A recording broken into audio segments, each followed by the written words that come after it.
Hello everyone and welcome back to my space, whatever it is. Today I'm going to show you the difference between printing and copying / scanning, at least the results that I can get from my printer. And yes, maybe it will be helpful to you. So I'm going to start with, this is an original of a page that was supplied to me, so it's like it comes from a professional printer sort of thing. So if you look carefully,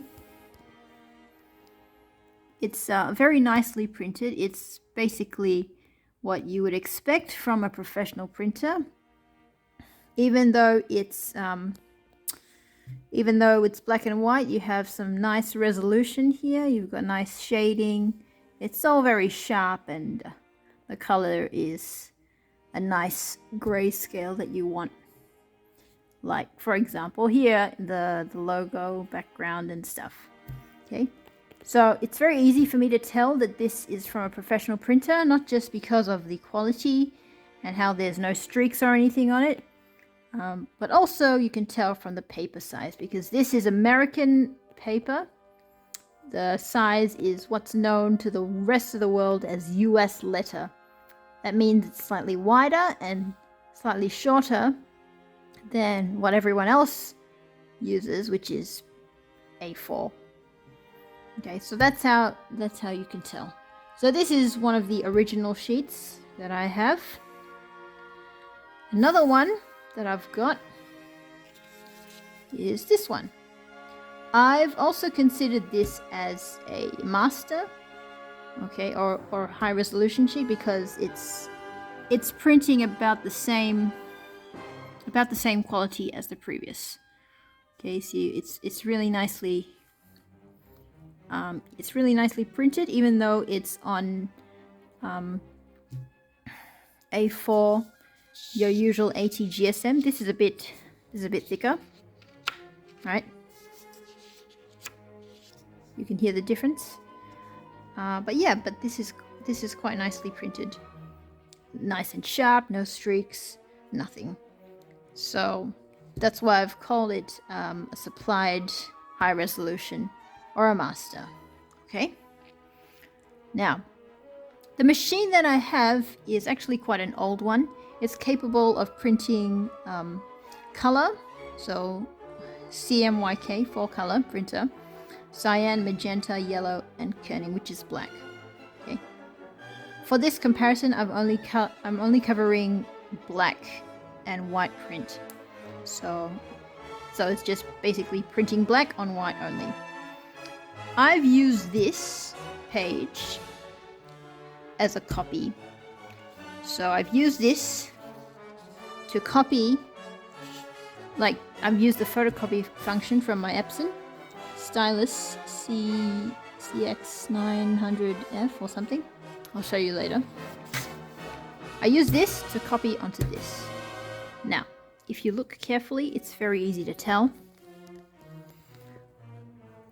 which is the original and which is not. So you can see the difference in color. This is a lot less sharp. Okay, it's it's quite blur, and there are actually like some streaks there. So I'm probably never going to copy straight from the printer scanner ever again, if I can help it, because if this is the kind of quality that I get, I'm not going to do that.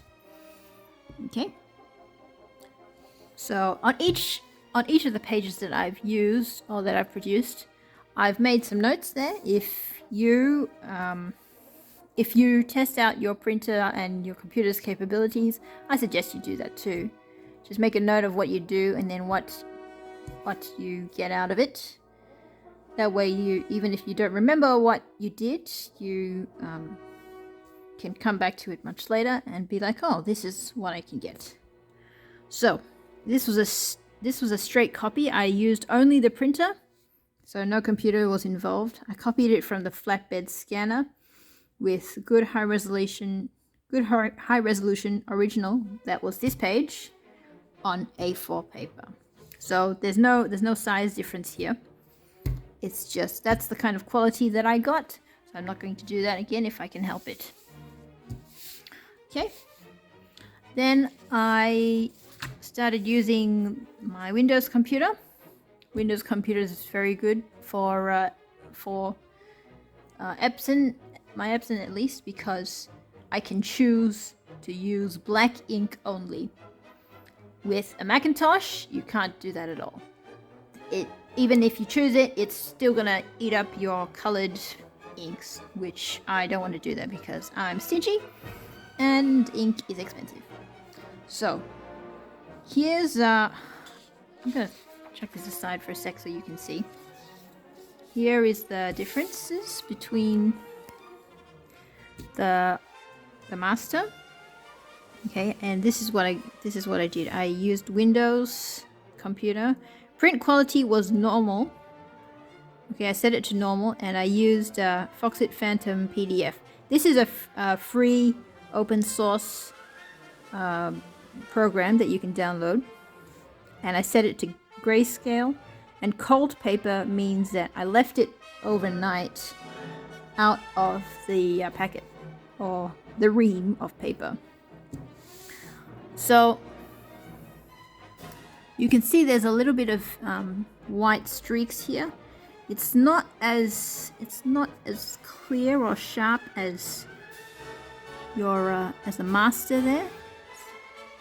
I'm not so worried about whether it's like too light or too dark in this case, but you can sort of tell if you look at the banner there, right? And you can see how smooth or how pixelated it is from the original to what you print out. Okay, so this is print quality normal. Then you can change the print quality to something called fine. And I used fresh paper this time, just because I think fresh paper is better.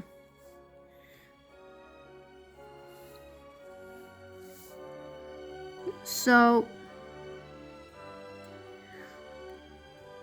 there's not that many streaks now. It's still about the same level, but it's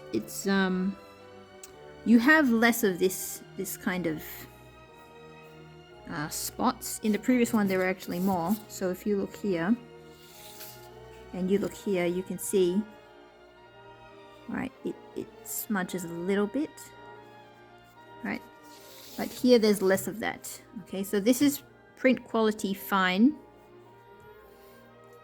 and this is what I got.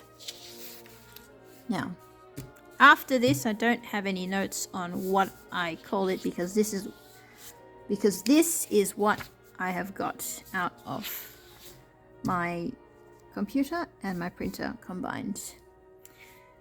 Instead of using print quality fine, I use something called photo.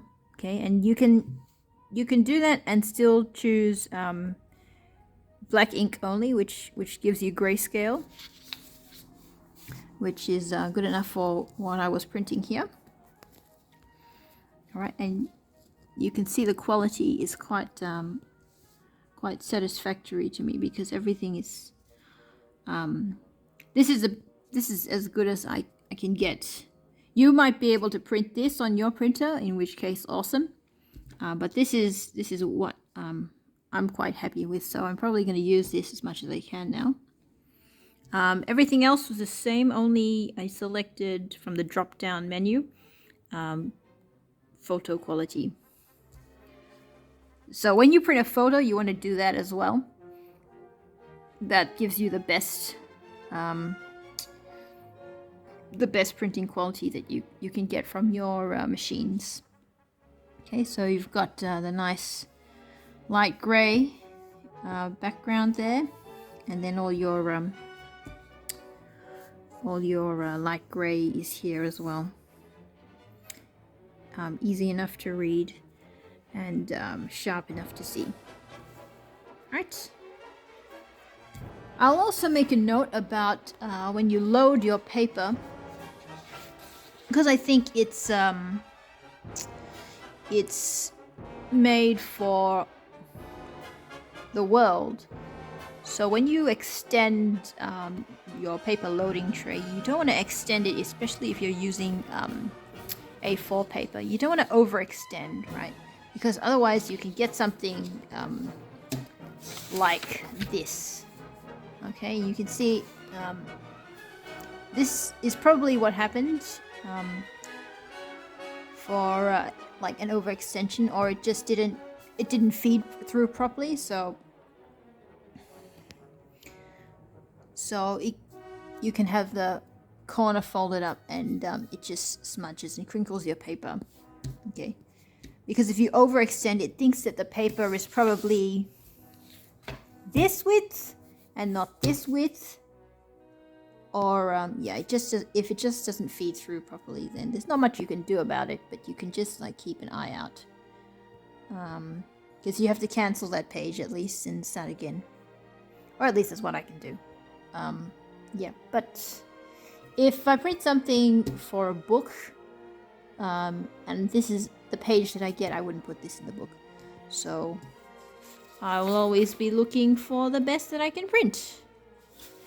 Hope that was helpful. I'll show you once I fire up the Windows computer again how to get to those menus and what Foxit Phantom PDF looks like. So here you can see a document that I'm wanting to print. You can see how many pages it is. This is in Foxit Phantom PDF, which is the free one. Yep, so you can see it's 3 pages long. You can see that I want to print it. So I go up here, or I can hit Control P, as you normally can. For some reason, this is my default printer, but that's not what I'm going to use today. This is the machine that I have. Yep, so this, I'll choose that, and then you can see the difference between, this is letter, US letter, and this is A4 page dimensions in inches. Okay, that's the scaling, all very well and good. And if I wanted to use any options, I always recommend that the first thing you want to do is make sure your copies is at 1, so that way if you're making mistakes, you only make mistakes on 1 copy, and not 20 or however many you're printing. And then you change whatever page numbers you want to print. Okay, then you can see what this properties is for which printer you're using. So this is the machine that I have, and I talked about which paper I'm using. Plain paper is fine because the rest is just, photo paper here. Envelope, I don't really use that very much, but yes, size is here. This machine doesn't have the option for borderless, so I can't pick that. Some printers do, so you can keep an eye out for that for yourself. There's how much ink I have, which is correct because I don't want to touch my colored inks for this black and white one. Yeah, and you can see the quality options here as well. So I've been looking through these tabs, and you can see, okay, plain paper or photo paper or envelope. This is the differences here that I've been showing you. Normal, fine, or photo. Photo is the best quality that so far I found has worked for me. Black ink only, you can see immediately it's not going to use color, right? And it's not going to use, it's not going to use any of my cyan, magenta, or yellow, which is what I want. This is another indication of black and white because that's what you can get. Okay. Page layout is here as well. This is if you want to have more than one page on your paper. I mean on one face, okay? And you have this option as well for your watermarks. Here you can also do double-sided printing, very useful. If I hit OK, then halfway through the printing, it'll come out with its own dialog box and tell you which way to flip the paper, which is very helpful. Yeah. And once that is all correct for you, you don't really need to worry about this bit for your printing. You can look at it when you're just checking how your printer is going.